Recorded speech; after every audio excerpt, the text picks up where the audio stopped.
going on, guys? It's Andrew Spino. Welcome back to Life Launchpad, your go-to channel for practical advice and guidance to launch your dreams to reality. Today, we're back with another video. Today's video is it's more of a more mental, not really like financial, physical, something more just about mind. Because, in order to achieve well-being, to say yourself the best you can be, you have to cover various aspects, and that's what my channel is targeted here to do, and mental is one of them. And so today we are going to be talking about the science of positive thinking. And yeah, I mean, it really sounds like a funny topic, but there really is a lot of value in talking about it. So with that being said, let's hop right into it. And first point that we're going to talk about is the cognitive process. When you have a positive outlook and more of this good energy instead of being down on yourself, it really impacts like three big things: your emotions, your behaviors, and your well-being.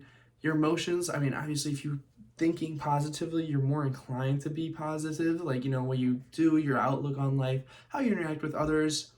And that also leads into behaviors. I mean, the way you do things. I mean, if you're having I know it's hard sometimes, but like if you're having like a bad day and it's negative and you're just like, dang, this sucks, then you're just like, you kind of more inclined to just be like, all right, well, it's a bad day, I'll let it be, I just won't do much, and then you'll leave it at that, and that's that.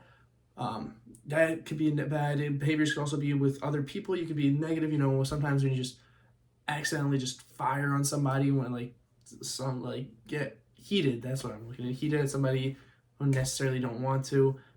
And then finally, well-being. I mean, it's never good to always cloud your mind and head with these negative thoughts, because I mean, otherwise that's like your vision, the thought, you get cloudy, and it's hard to like clear out and do what you have to and think positively and get what needs to be done. The second point we're going to talk about is self-fulfilling properties. Really, if you have positive outlook on life, you are more like, you have more drive to go out and do that. I mean, somebody that's like, oh man, this sucks, is not going to be like, oh, but I'm going to go read and go exercise. But somebody who's like, man, like working out is great, I can go do this. And then once they do that, it compounds their positive energy and mindset and like drive to keep on going, doing more and more. And like they're doing different stuff that's positive, which in the long run just leads to a humongous growth over time. When you compound all the positive little blocks, it just starts growing, and next thing you know, you got a little exponential chart, and that's what you're looking for.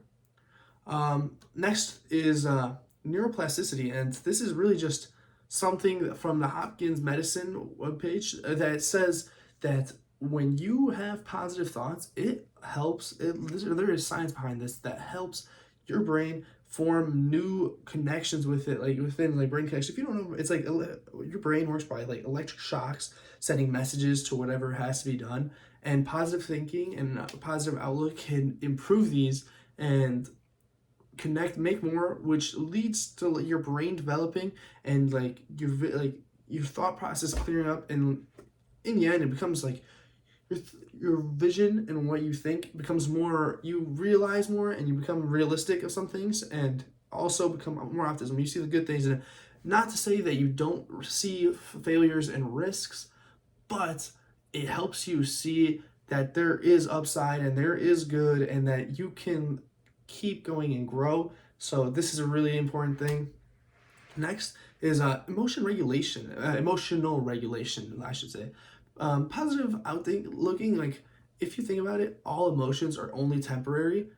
And if you cloud yourself with positive emotions, those are temporary, but you're mixing them in, because sometimes you'll have bad emotions, stuff comes up in life, and then you get like, you just get sad, you get in the dumps, you could be tired, you could be like, there's so many different emotions, exhausted, disgust. I mean, you could think this reminds me of the Disney Pixar movie, what was it called?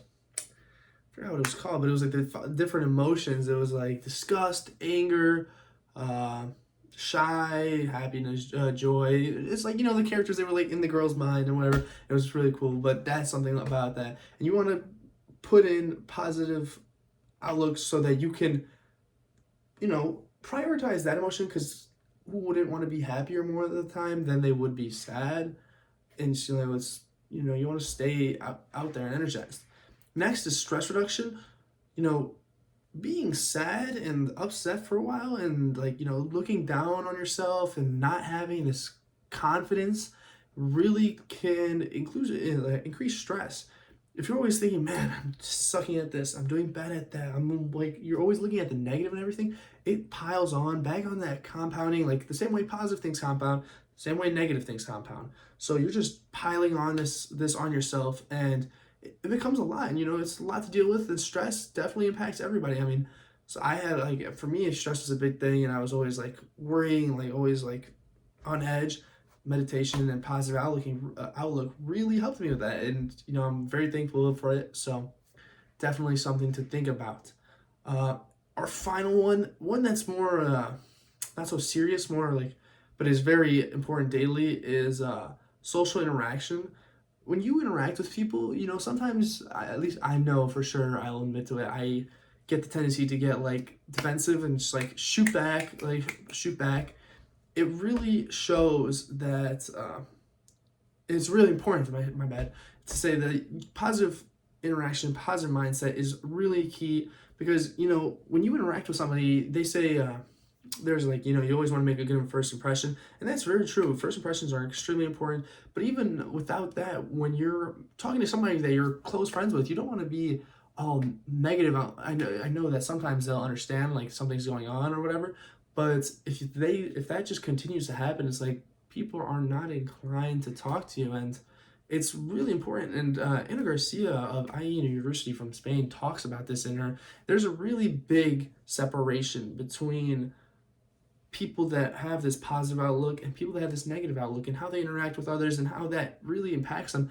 And really, this isn't just something that people say for you to do. It's just like, oh, just do it because, I mean, you that's what they know. There's like science behind this and how your brain regulates the chemicals, dopamine that like releases in your mind, and it regulates everything. It is really important to stay positive. I know it's hard sometimes, and sometimes it's not something you can do it always, but as much as you can, it is important to, and you really need to try and do it as much as you can, so that you can use all these six different factors, that I just talked about, and lead and push yourself to perform and get the best results out of yourself and what you do as you can, in your relationships, in your thought process, in your growth and everything, and like your brain development. It is so important. And I definitely see the benefit that I like in myself from this, that I've like since I've started. I mean, I've always been more of a positive person, and I'm very thankful for it. I'm glad with how it worked out, and I definitely recommend it for everybody else. But with that being said, thank you for tuning in to another episode of Life Launchpad. Remember to always keep growing, learning, and launching towards your dreams. The power to grow is within you, and I will catch you guys on the next episode or next video I make. Peace.